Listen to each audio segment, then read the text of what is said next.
blessed or to be blamed. Yes, I'm going, I am on my way, but I can't pretend. If I believe I'll stay, then I've already made a choice between my brain and my voice. Yeah.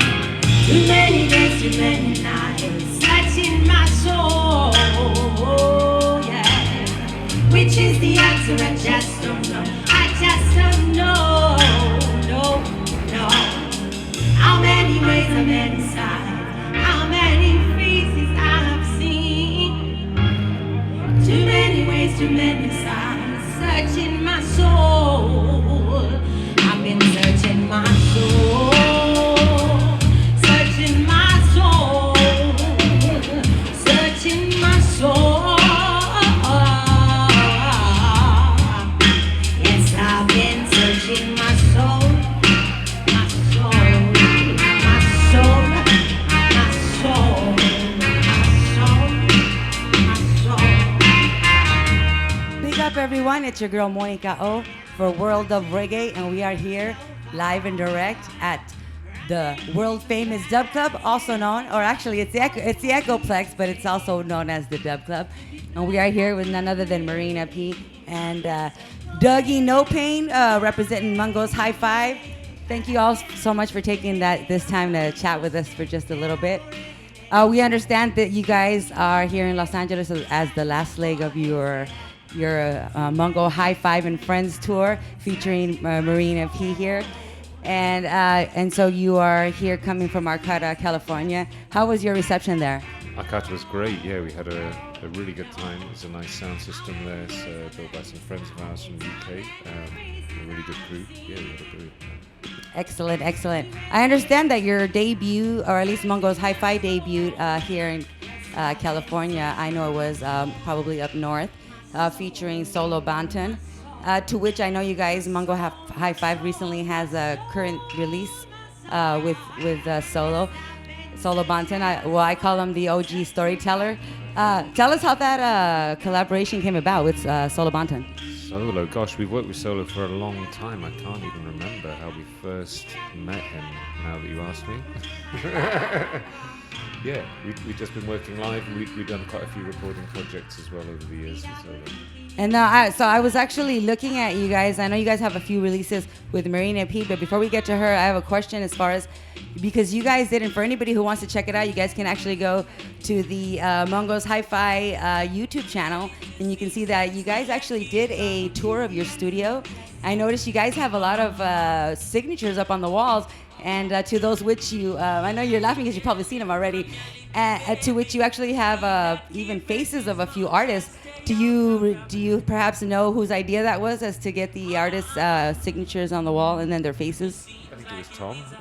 So Tom does most of the studio work, so he was keen to just document and record who's been in there, all the different legends who passed through, even in Glasgow.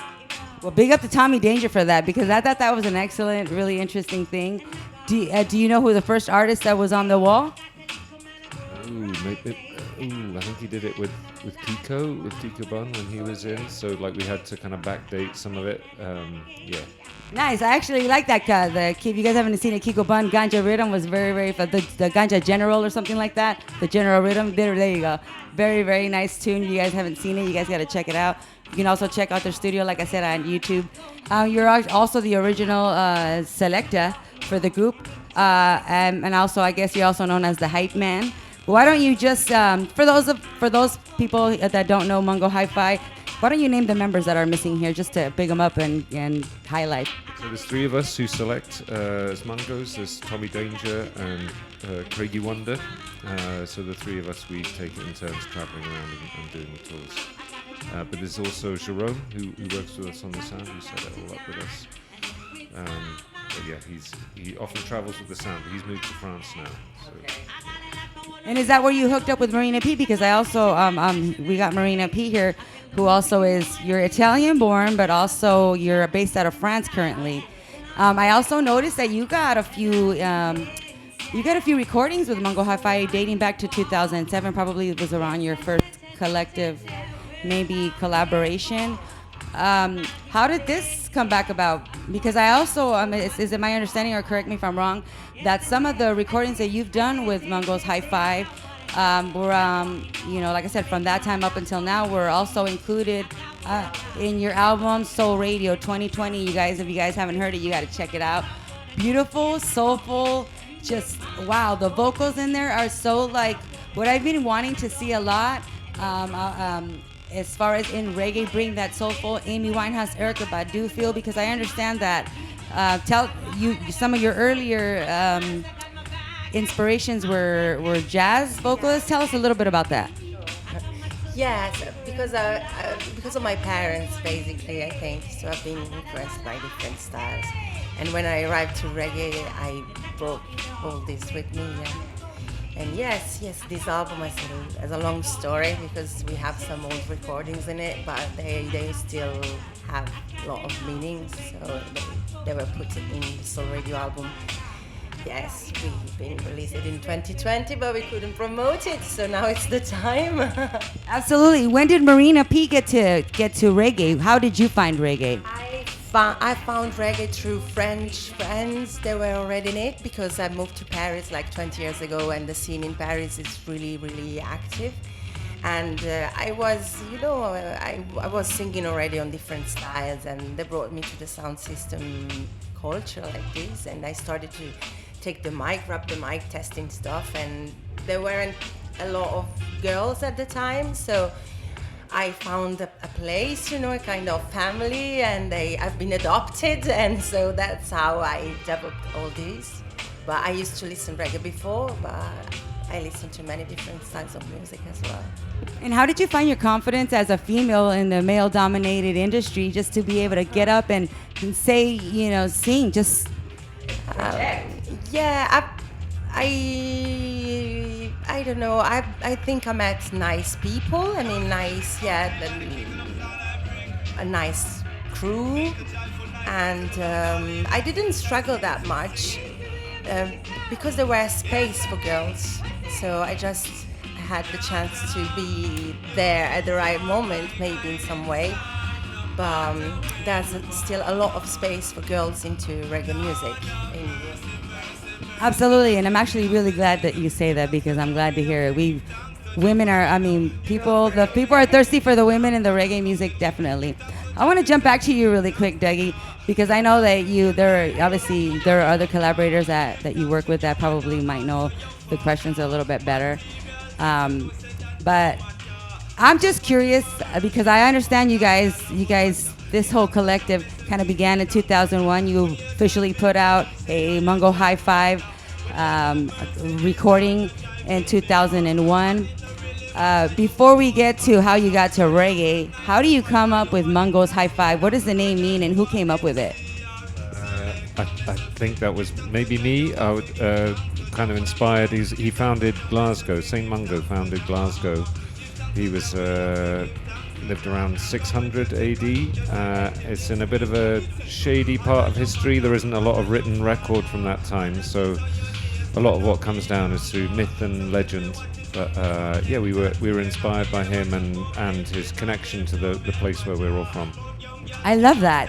And so I understand you guys started doing, club nights, playing the music that y'all wanted to play. Tell me how one does from Glasgow gets to reggae, because I'm unfamiliar with it. What was going on at the time that you gravitated toward reggae? Is there a scene there? Well, there wasn't a big scene when we started. We came from more sound system, rave, free party culture. But then we heard reggae and were bitten by the bug. We just loved it and loved the different aspects of what it brings, like the social commentary, the spiritual aspects, but the music mainly. We couldn't get enough of it. It was totally alien to us. I mean, I hadn't really been exposed growing up to that kind of music so much, but in that way we felt it was something that we wanted to bring to other people. Wonderful. And it seems that you've been well received. I mean, you guys have done some work with and collaborations with some of reggae's greats, including Maxim Romeo, just to name one. Tell us how that collaboration came about. Did you have anything to do with that? Yeah, well, we just approached him. I mean, we took the sample. We love the 3 by Nice tune that we used for a long time. It's something we play in selection.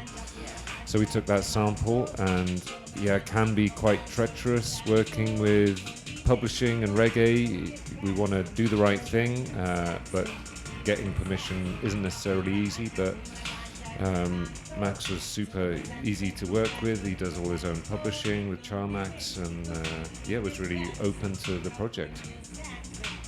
That's actually pretty awesome, because especially when you're doing what you do, coming from the sound system culture that's a completely, foreign, if you would, to some. How did you find, did you get, what has been the most probably challenging part of your whole, you guys, I could say, I don't want to call you veterans because that's just aging people, but you guys got 20 years already doing what you're doing, and I don't see any stopping in it for you all. Tell me what have been probably so tell us, I'm curious, what has been the most challenging but also the most gratifying part of this whole process? Oh gosh. I think it's challenging and increasingly so. Playing reggae music as a white person is increasingly a subject in people's minds, and that it's a challenge. It's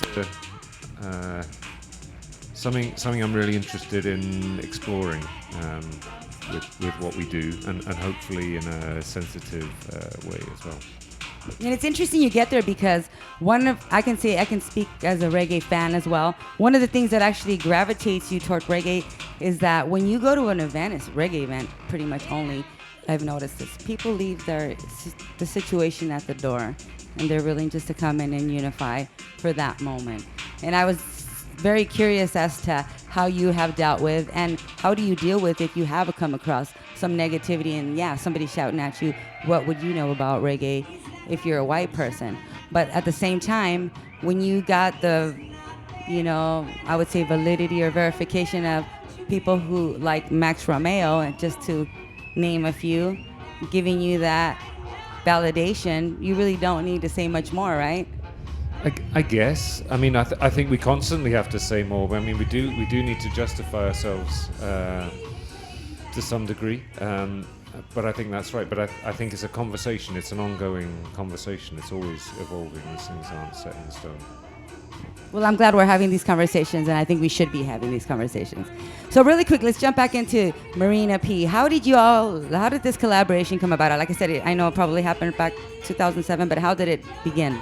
It was even before that. We got in touch through MySpace. Okay. Way back MySpace days. So Marina recorded a dub plate on one of our rhythms that was played by another sound by the Battery Crew in France, and we really liked it. So we asked Marina if we could record an original with her, and she was up for that. So it all went from there. Love it. And you're on tour. So you have a few. I know your debut album. You have your own label, and it's Homies Records, which is actually My Homies, which is the name of your first album that you put out, which is 2014 or 13. Okay, so give us an idea as to, because especially not many women are starting their own labels. What was the whole idea? Why did you decide to start your own label? I decided because I could manage things, and I had the chance to have a nice crew around me, and many producers gave me great rhythms, and that's how it has been built. Because it's not really, it's more a collection of collaborations, than a concept, But it was a big start for me, so it was quite a big adventure to do it kind of all alone, but with the help of some friends, as usual. And after that I tried to keep on going with the label with smaller projects, and I kept on collaborating with mainly French and UK producers for collaboratives album, like with the one with Mungos and the one with Standard Patrol. What I found very interesting was with Soul Radio, you guys, you actually put out, for anybody who wants to see it on YouTube, or I believe even on SoundCloud. No, it's YouTube. You did a visual album, which is, I love all the visuals, the videos. There's so many. Whose idea was that? It's mine. Absolutely beautiful, and it was perfect for the timing for 2020. And I got a little bit of time left, but I just want to ask one more thing. What's next for Marina P? You obviously the Santa Cruz, which is coming up next, is your last leg up for you be up in the U.S. What's next for Marina P? I will be back to France, and I will continue touring with the Vibronics and Within Dub, which were my partners this summer. And I keep on working with Mungos, and we work on new releases and new live sessions. So look out for Marina P. I also noticed you have some upcoming submissions pending on your Discog, so I'm going to be looking out for that. Thank you both for taking the time to spend here with World of Reggae, and we'll catch you guys.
Dougie No Pain from Mungos HiFi, representing on World of Reggae.